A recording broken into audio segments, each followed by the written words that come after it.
Hi there, and welcome to New Southern Garden. You know, in today's world, we use the word hardwood for a lot of things. Hardwood trees, hardwood floors, but in the gardening world, there's such thing as a hardwood cutting. On today's video, I'm going to tell you what it is and how to grow more plants by using hardwood.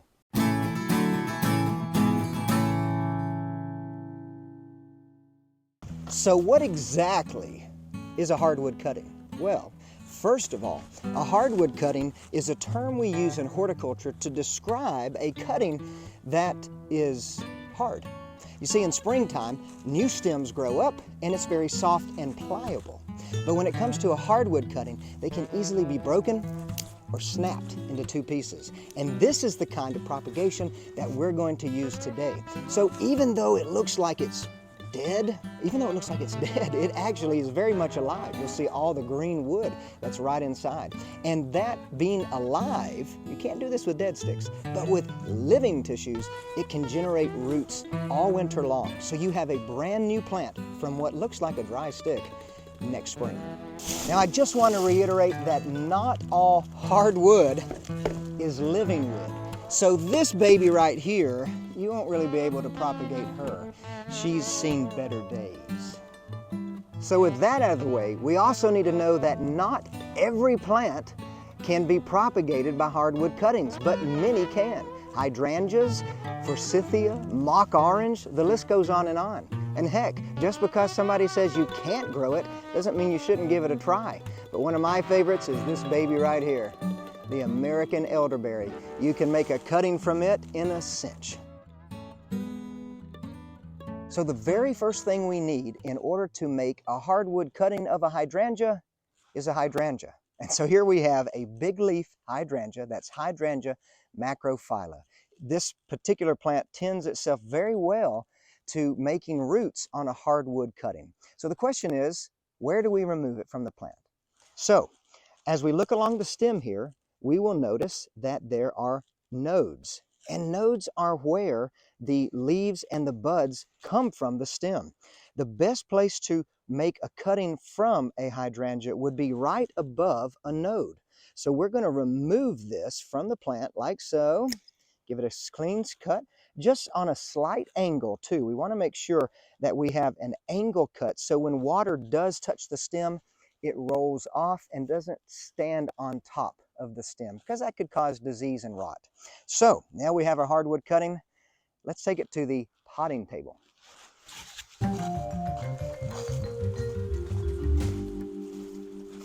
And now that we have our hardwood cutting, we're going to have to prepare it to be stuck, which is just the idea of sticking it into some kind of lightweight soil media so that then it can start rooting. So in order to prepare a cutting, we want to think about the bottom. And you'll notice here that the bottom of the stem has a large section of internode, which is the section between two nodes. Well, a lot of this will just die back and rot once we get it into the potting compost. So the very first thing, of course, is to come in and just snip right below the node. If we snip right below the node, this is where all the cellular activity is really happening on the plant. Now, for hydrangeas, I do like to trim off one little bud, but leaving a bud intact down on the bottom here. So we need maybe 6 or 8 inches of a stick in order for this thing to root. So now we need to consider the top part. The top part of the plant is critical because in order for plants to root, they have to undergo this hormonal change or a hormonal signal. And just like in humans, plant hormones signal to parts of the plant to do one thing or another. And there's a plant hormone we call auxin, which encourages, of many other things, encourages the plant to generate roots. So we need to encourage auxin to show up down here at the bottom of the stem. But unfortunately, auxin is stored in the tip of a plant. So the best thing to do to prepare a cutting, other than cleanly cutting the bottom, is to make a slight angle cut above a bud or above a node and remove that tip bud. Because now that the tip is gone, the auxin can start gathering along the length of the stem instead of being held up high in the tip, and that will signal to the plant to start rooting. So what we have here is a prepared cutting, almost. We do have 4 nodes, which is completely appropriate. You could do it with just 2 because a portion of this plant or stem is going under the ground and the rest of the stem is going to stay above.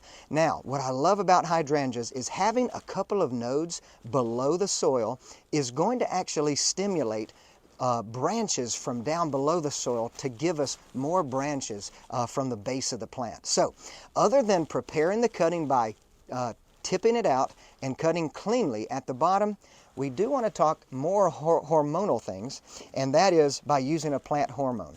Now, just like the plant naturally makes hormones, we can use a synthetic hormone. Some are derived naturally, but we can dip the end of the cutting into our hormone, and that will concentrate auxin right at the base of the plant or the cutting where we do want roots to form. So, with that being said, we take a pot, and the other important thing when you're making cuttings of any kind is the kind of material you use to stick it in. This is a completely soil-free mix. It's compost, it's pine bark, bits of wood. It's going to drain well, which is critical. Hold on to a little bit of moisture, because when we stick this cutting into the potting mix here, we don't want a lot of moisture around the stem, because without roots, it may just rot. And that's never a good thing. Nobody wants a rotty stem. So with that being said, we can take our cutting and insert it into the corner of a pot, and you'll notice that I'm putting a couple of buds down below and a couple of buds on top. And this is ready to be placed into an area where the top is cool, but the bottom can be warm. Now, if you have a heating pad, maybe a seedling mat that you start your seeds on, you can place that on top of there. And then, of course, you could also take this into the landscape and plant the pot into the soil, because over winter the soil is going to be much warmer than the atmosphere. Having a little warmth around the rooting area of this cutting is going to stimulate the cells to start growing and developing, which is going to give you a cutting much faster. So of course we'll just water this in, we'll place it somewhere where the root area can stay warm, but the top area stays cool. If we have too much heat up here on the top area of the plant, well then the plant may just start trying to grow. So probably don't take this into a sunroom, don't take this into the house, leave it outside. Otherwise, if you don't want to put your cutting into a pot, well, you can take your cutting and put it directly into the garden exactly where you want it to grow. And in the springtime, you'll have a growing plant that has roots, and that hydrangea will continue to grow and be beautiful. So I hope that this video has helped you understand what a hardwood cutting is, and of course, how to make them and how to care for them afterwards. Wait until you see roots coming out of the bottom, and then you can plant it into the garden, put it into a bigger pot, and you'll have more hydrangeas growing in your landscape than you did yesterday. So thanks for joining us on this video. Be sure to like it, subscribe, comment if you have a question further on plant propagation. We'll be glad to answer it. Stay well and grow well. We'll see you next time.